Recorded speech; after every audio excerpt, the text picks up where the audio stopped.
developing people, changing lives. Di akhir masa studi, sebagian besar dari kalian akan segera memasuki masa mencari pekerjaan, yaitu suatu masa yang penuh dengan perasaan campur aduk. Mungkin stres karena kalian merasa punya deadline atau target-target tertentu, atau bisa juga excited karena kalian pikir kalian akan segera memasuki dunia yang baru. Sekarang yang menjadi concern saya adalah berapa lama kalian akan berada di masa mencari pekerjaan itu? Atau dengan kata lain, berapa lama kalian akan segera mendapatkan pekerjaan setelah menyelesaikan masa studi? Jika nanti kalian tidak segera mendapatkan pekerjaan karena kalian selalu gagal di rangkaian tes seperti interview, tes kesehatan, psikotes, dan lain-lain sebagainya, itu jelas masalahnya ada di mana. Tapi, jika kalian nanti tidak segera mendapatkan pekerjaan karena kalian tidak pernah mengikuti rangkaian tes tersebut, dan itu disebabkan karena kalian tidak pernah diundang untuk mengikuti rangkaian tes tersebut, it's ridiculous. Sekarang, bagaimana kalian akan mendapatkan pekerjaan kalau diundang untuk ikut tes seleksi saja, kalian tidak pernah? Sejak dari masa saya lulus kuliah sampai hari ini, saya masih melihat banyak sekali kasus seperti ini. Banyak anak pintar yang nilainya bagus, yang kegiatan-kegiatan di kampusnya juga cukup bagus, yang punya IQ yang bagus juga, punya soft skill yang bagus juga. Namun kenapa ya? Mereka hampir tidak pernah mendapatkan undangan untuk mengikuti tes seleksi. Masalahnya ada di mana? Tentu masalahnya banyak. Di sini saya ingin membahas satu hal yang kemungkinan besar membuat mereka-mereka tadi itu, atau mungkin juga kalian, nantinya tidak akan mendapatkan atau sulit mendapatkan undangan untuk mengikuti tes seleksi. Nah, satu hal itu adalah mengenai CV atau resume. Pembahasan dan sharing yang akan saya lakukan nanti itu murni berdasarkan pengalaman saya sebagai seorang praktisi HR selama hampir 20 tahun ini. Nah, sebelum kita bahas lebih lanjut, saya ingin memperlihatkan kepada kalian mengenai proses rekrutmen. In general, tahapan proses rekrutmen adalah seperti ini. Yang pertama adalah preparing. Perusahaan mempunyai kebutuhan untuk mencari karyawan baru, baik itu untuk penambahan fungsi atau posisi baru, ataupun bisa juga untuk menggantikan karyawan yang mengundurkan diri atau di PHK. Mereka mulai menyusun planning. Dari karyawan baru ini akan masuk di departemen atau bagian apa, nama posisi atau title-nya nanti apa, berapa budget untuk salary-nya, apa saja tugasnya, reporting-nya nanti akan ke siapa, termasuk juga profil calon karyawan seperti apa yang akan mereka cari.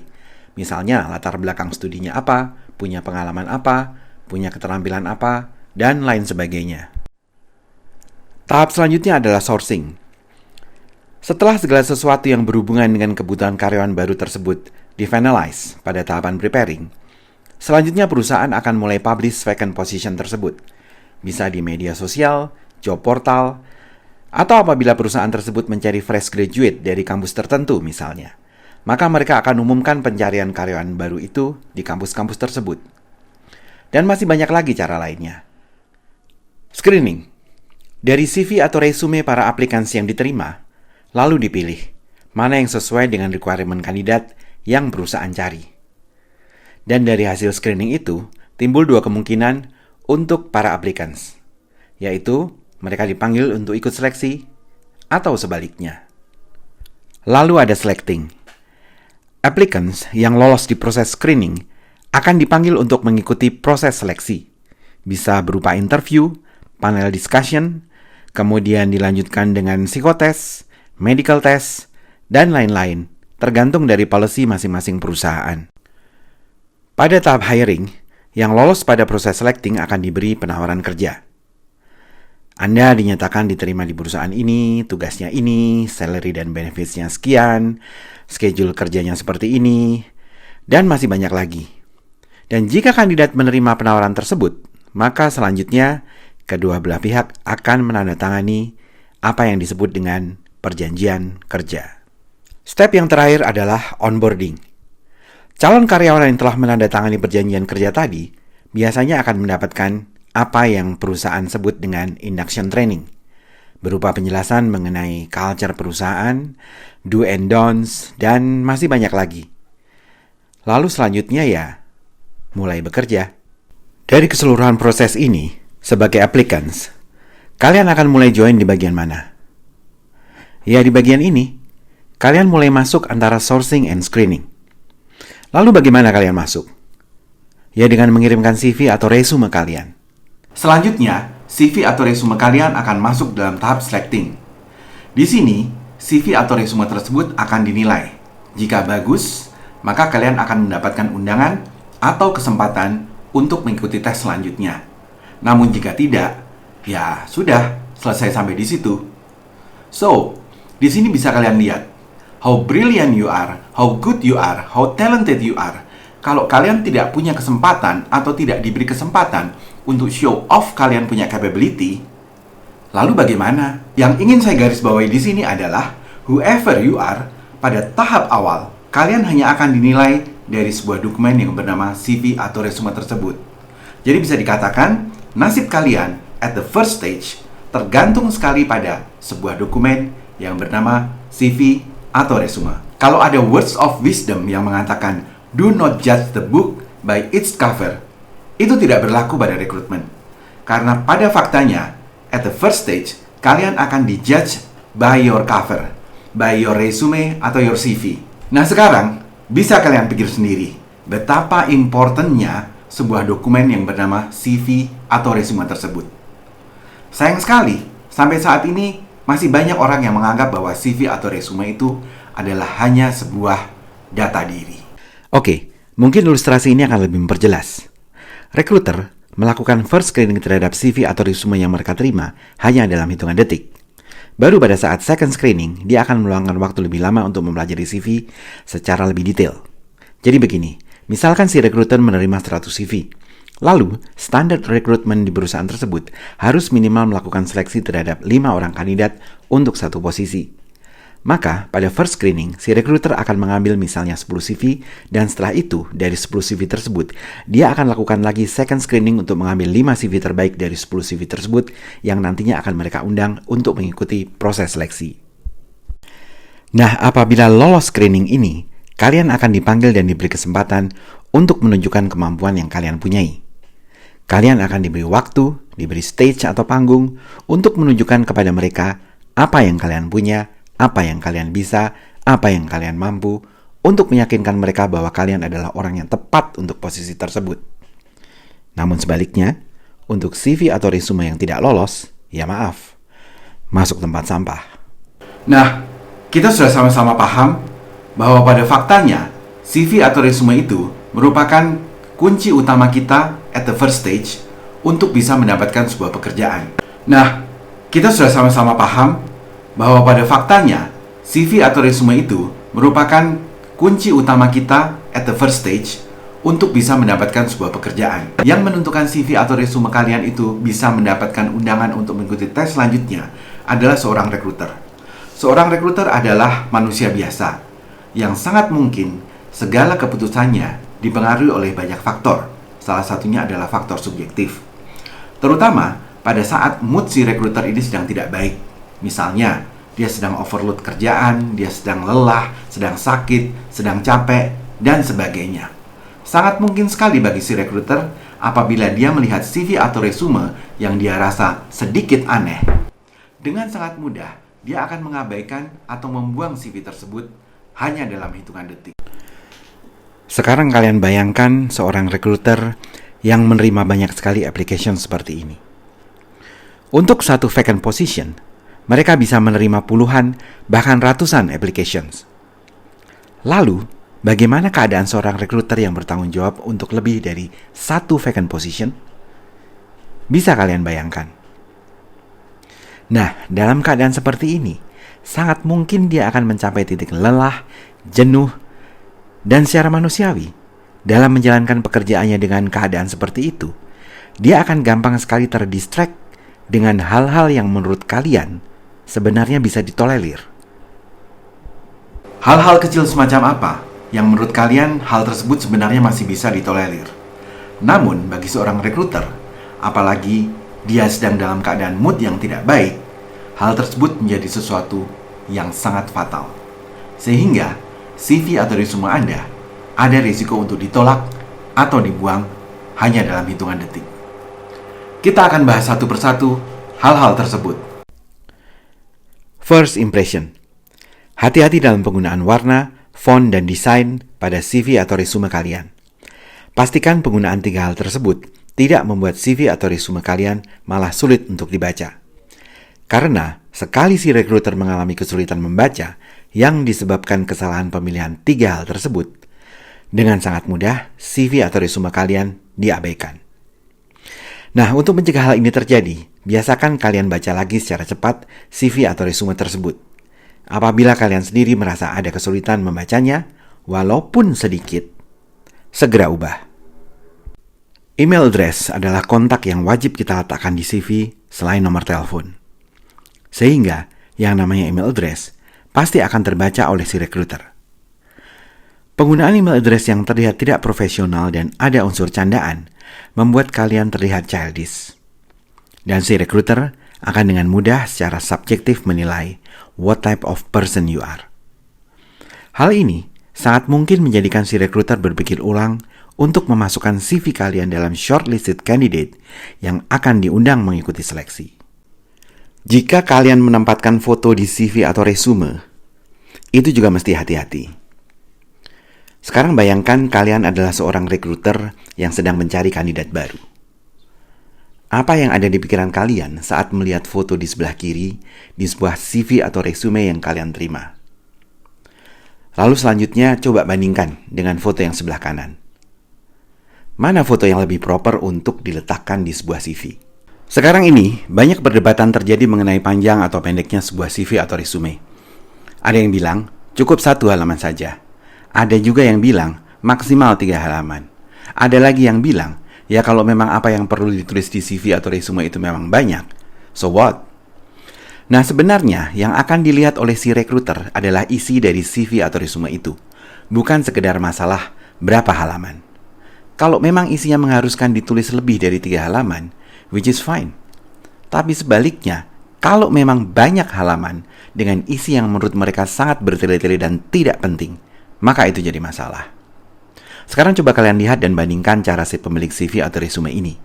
Bagaimana dia mention job desk dia di pekerjaan sebelumnya, antara yang kiri dan yang kanan.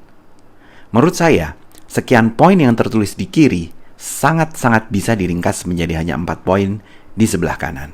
Nah, sangat sepele kan kelihatannya. Namun, hal-hal tersebut sangat mungkin bisa menjadi batu sandungan kalian. Lalu ada beberapa hal yang ingin saya tambahkan. Yang pertama adalah, di zaman serba teknologi seperti ini, sudah banyak perusahaan yang menggunakan sistem untuk melakukan screening awal untuk mencari calon karyawan mereka. Kalau nanti misalnya kalian melamar pekerjaan dan diharuskan melakukan lamaran secara online, biasanya mereka menggunakan sistem yang dinamakan dengan Applicant Tracking System atau biasa disingkat dengan ATS. Jadi begitu kalian masuk ke sistem mereka, kalian diminta mengisi data, lalu diminta untuk attach resume atau CV kalian. Setelah itu, sistem ini akan mencari keywords dari CV atau resume kalian yang match dengan job profile mereka. Misalnya job profile mereka mengatakan yang mereka cari adalah low graduate. Dan kata low graduate itu juga tercantum di resume kalian, berarti match, 1 poin. Lalu misalkan lagi, di job profile mengatakan calon karyawan harus punya kemampuan leadership.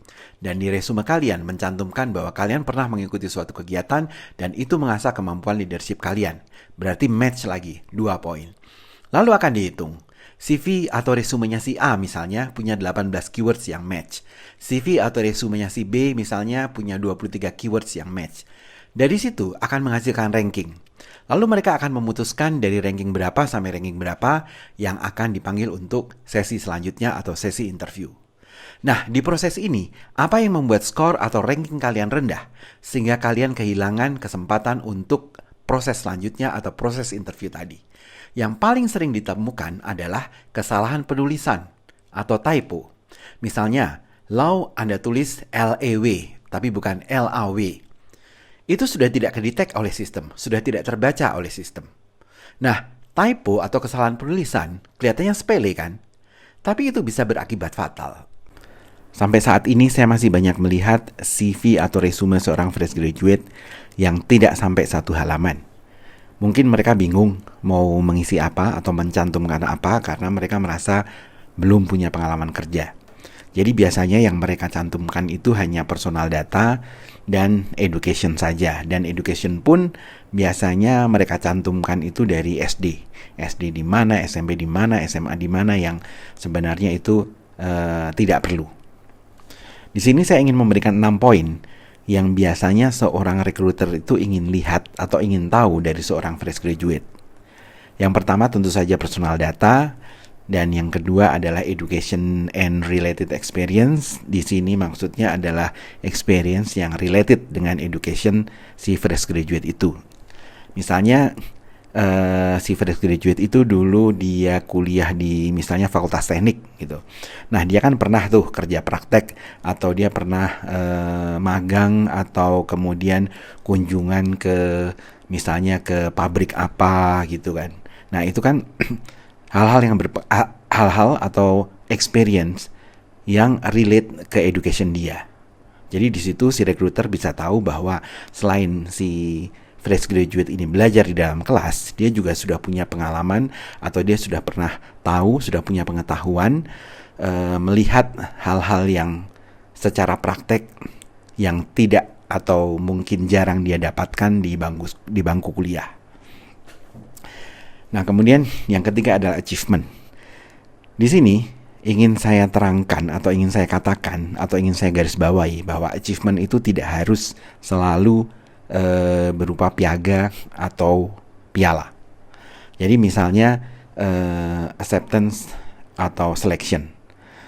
Misalnya nih ya, si fresh graduate itu pada saat SMA dia diterima di seleksi untuk kelas akselerasi. Nah, itu bisa dicantumkan karena itu adalah sebuah achievement.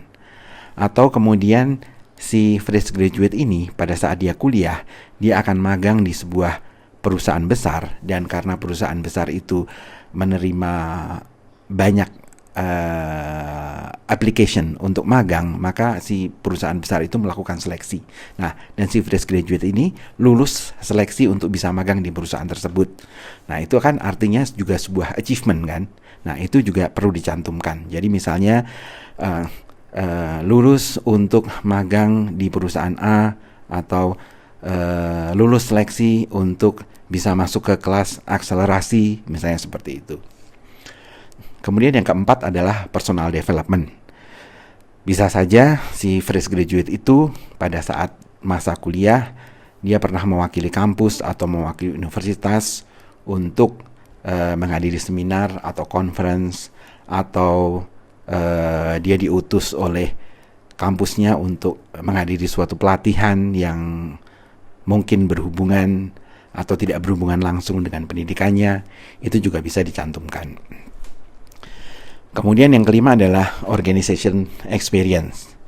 Jadi di situ akan dilihat si fresh graduate ini pada saat masa kuliah dia bagaimana, dia mengembangkan dirinya bagaimana, apakah dia aktif di kampus atau tidak, dia ikut kegiatan atau tidak.